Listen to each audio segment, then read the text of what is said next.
What's up, everybody? Welcome to the Wait, What Are We Talking About podcast, episode 91. My name is Bret, aka Enigma 9011, and today we're flying solo, but we're going to have a good podcast. We're going to be talking a whole lot of wrestling. So, buckle in. Hope you guys are ready to go. If you want to catch the podcast live, you go to twitch.tv/Enigma9011 every other Saturday at 8 p.m. Eastern. You can join the chat over there. If you're a sub, join in on the conversation. We'd love to have you. If you can't catch it live, that's A-OK. And go over to YouTube and SoundCloud the very next week, where it's broken out topic by topic and put as one big video and MP3 for your amusement on the following Friday. And last but not least, remember #ad. You get all of your merch over there. Swag, t-shirts, cups, backpacks, and more. Rep the brand. Support us. It would be greatly appreciated. So yes, another week, another podcast. Like I said, we're going to be talking a whole lot of wrestling today. There was quite a bit that happened this past week. Good, bad, ugly. So we're going to start this thing on the bottom and we're going to build our way up. we're going to take it that way. So I want to talk, for topic one, I want to talk about the recent batch of WWE releases. Unfortunately, WWE has released more talent this week. I think it was Wednesday that they dropped it, that they were going to be letting these people go. Seems like they are dropping a lot of people as of late, and that's led to a whole slew of rumors that obviously we'll have no idea about until it actually happens or any news does come out. But there were 6 releases. We got released of Braun Strowman, Aleister Black, Lana, Murphy, Ruby Riott, and Santana Garrett. And like many of these releases this year, last year, it's just frustrating. And I think this one was a particularly even more frustrating one. And I'm not sure if it's just because I felt I liked the talent more or whatever it was. But man, it was just hit a sore spot. And I think the reason for that, obviously the talent that has been released is very talented. But a lot of them had stuff going on for the most part. So it just came as a big shock and surprise. And the two that everybody's talking about as the biggest surprise, Braun Strowman and Aleister Black, which I definitely agree are the biggest two or biggest surprise of the 6 that got released here. Obviously, Braun was just in a program. He had the Mania event against Shane in the cell, and then he had, Backlash. He was in the triple threat for the world title against Lashley and McIntyre. So he was literally just doing something, like main event status, like he was being used. And, you know, if you've been watching WWE for the past however many years he's been around, like, he's been pretty up there, like a high horse that they believe in or, you know, have faith in or want to put in front of our face. And, you know, granted, I was never the biggest Braun fan, but I know there are definitely people out there that love him. And, you know, more power to him. It's just baffling. Now, my only thinking is maybe it was a more amicable split, like he wanted to go, and they kind of granted it because whatever money issues, quote unquote, they're having right now, they figured, you know, okay, he's a bigger one if he wants to go, you know. We like him, so maybe if we let him go, he'll come back eventually. I don't know what the thinking was there, but that's my only educated guess of like why they would let him go. It just doesn't make sense because, like I said, they seem to have all the faith in the world for him and were pushing him. So it's just an odd choice. Another one being Aleister Black. Now, granted, Aleister has been sitting on the sidelines for way too long.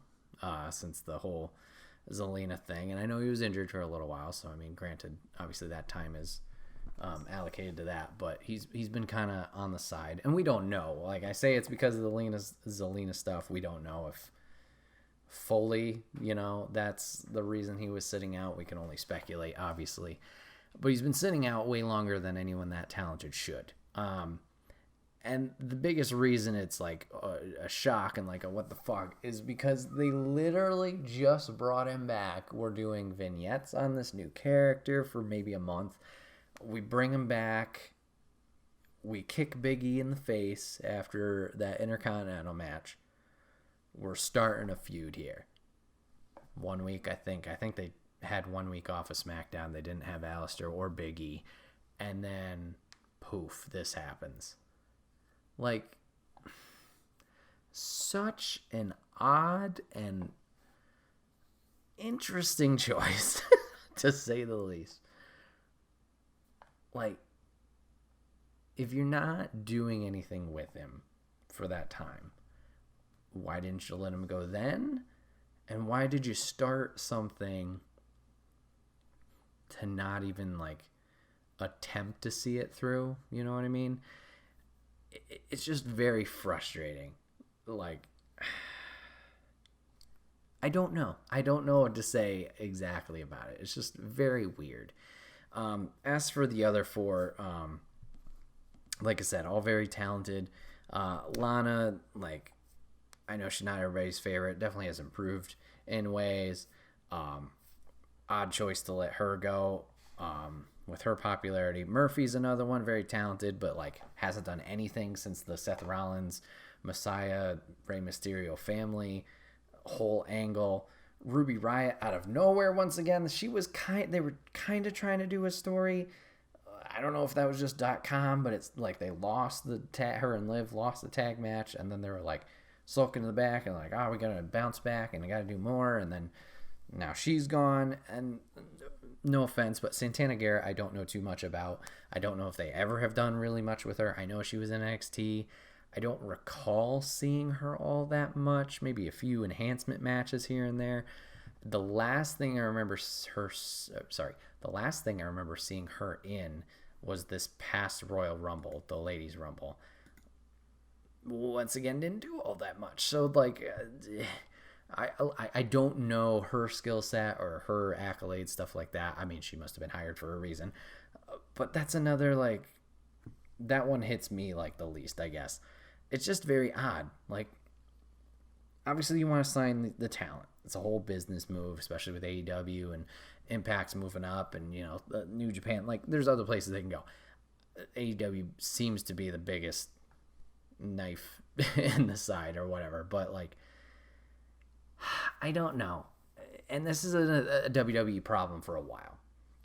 We have this big roster, talented roster.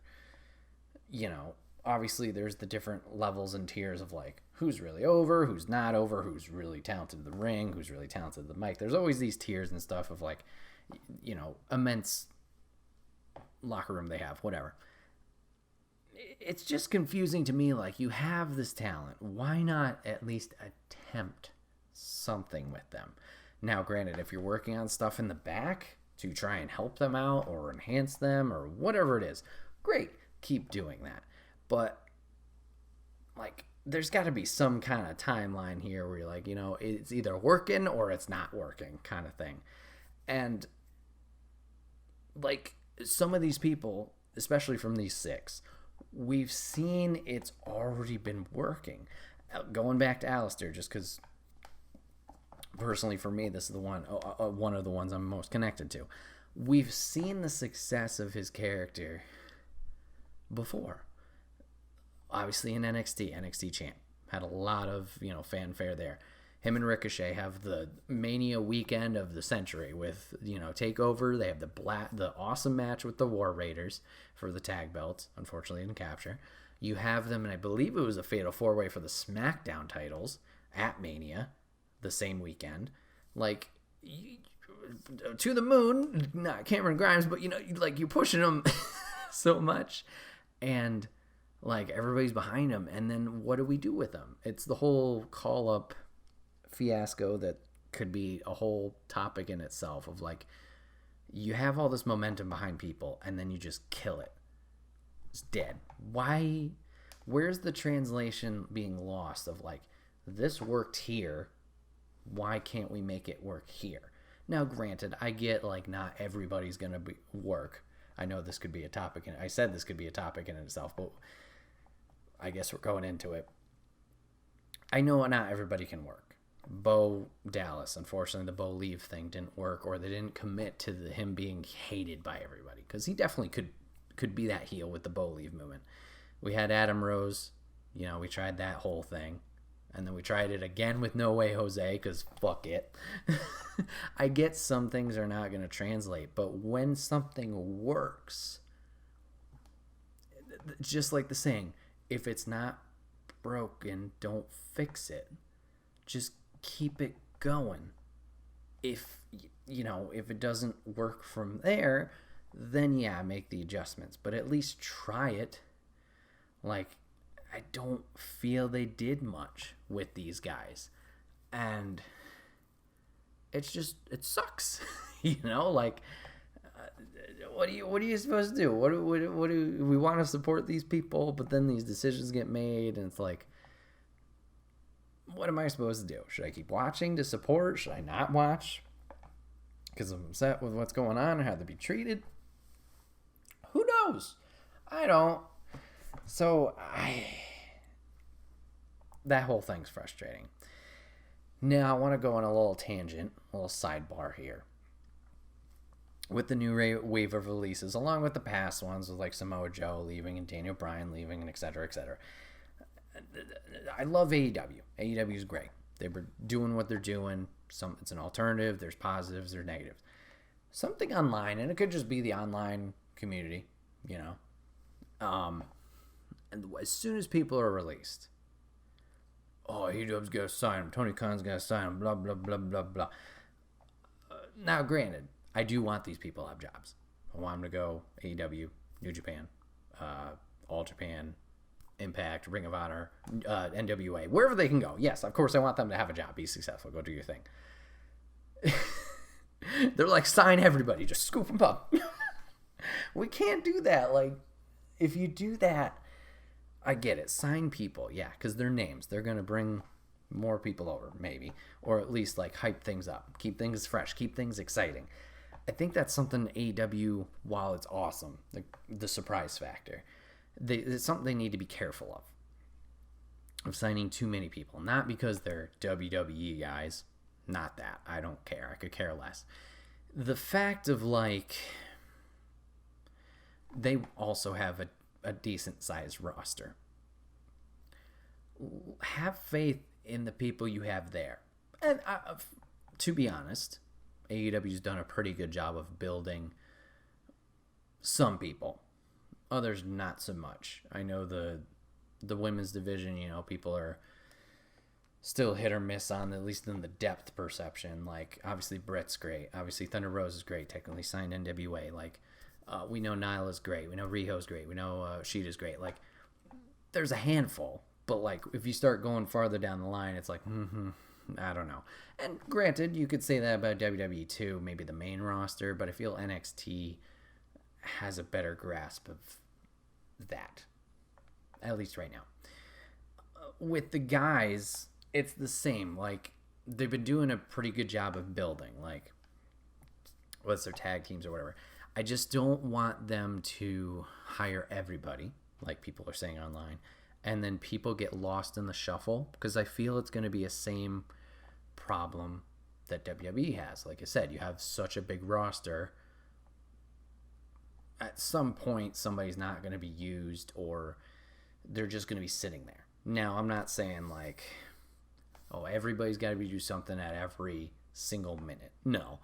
But you can play the game of like, let's pull this talent in, let's pull this talent in, let's give them a break to rest up. Like, you got to mix and match those puzzle pieces at the correct times. But if you just use these 6 people over and over and over again, well, what are the other 4 doing? Or whatever number it is, So I just want them, while the new talent would be great, as we just saw with Andrade showing up literally last night as of recording, it's going to bring news and, eyes to your program and stuff like that, excitement. But, like, have faith in the people that have been there as well, too. Use them. So, pretty much, I guess, main thought with that is, yes, if you have a place where you think this person would be good, yes, sign them, sure. But don't just be scooping up everybody because you can, if that makes sense. Spread the wealth sounds weird because, like, AEW's not deciding, like, I want this one, but I don't want that one. You can have them. Like, I want to see them, all 6 of these people and the other people released, who will probably be showing up within the month, I think, at least the second batch, like, disperse. Like, out of the 6, like, if I had to make predictions, if I'm understanding and seeing things correctly, which not a chance in hell that I am, but Braun, I think, is chilling. I think Braun's relaxing. Maybe he just wants to do something different. Maybe he doesn't want to wrestle. Maybe he does. I don't know 100% on him. So I'm not going to give a prediction on him. Alistair, I could see definitely going AEW with Zelina. Boom. Go over there. Lana, probably same thing because Miro's over there. Makes sense. Murphy, I saw somebody recommend maybe him going to New Japan, working with the junior heavyweights over there. I think that would be cool. Ruby Riott, I think, is an Impact one. She's also got connections there. I think she's in a relationship with Joe something, I think the wrestler's name is, or gimmick. So that could make sense. Also, they have a strong ladies division. She could help that there. Santana, I don't know much about, so Ring of Honor or maybe Mission Pro. Who knows? I don't. So, like, at least for this group, I can see them kind of going different ways. As for, like, past releases with Joe, with Brian, with the Iconics, like, it's hard to say. Like, Iconics especially. Do they go the AEW route because Cassie and Shawn Spears are a thing? Or do they go the Impact route because they have the ladies tag titles there? That's a tough one. Don't know 100%. Hard to say. So, yeah, it's just... Overall, it's a big shame. It's a shame that they had to let these talents go. And I mean, like, if it was legit for money reasons, fine. The biggest what the fuck is, like, why did you start something with people and then just ditch them? Like, I'm sure there's other people just sitting in the back that haven't been doing anything for months, maybe even years. What are we doing here? What are we doing? So if it is legit a money thing, okay, I get it. That's just my biggest question. If it's this whole rumor thing about selling, that's a whole nother skeleton in the closet thing that I don't want to think about right now. I don't know. The only thing we can do really from now and in here is just eyes and ears open. See where this talent does go in 90 days. Wish them the best of luck. And then, yeah, just kind of take it one step at a time. Hopefully, product turns around. Things get better everywhere. I don't know. But, yeah, it's very frustrating. It's very frustrating. Like, once again, why neither not keep the ball rolling or try something at least with these people? I don't know. That's all I got. I just wanted to give my quick thoughts on the releases that have happened. Hopefully there's not more on the way. Hopefully this is the last we hear of it for the year. God, I hope so.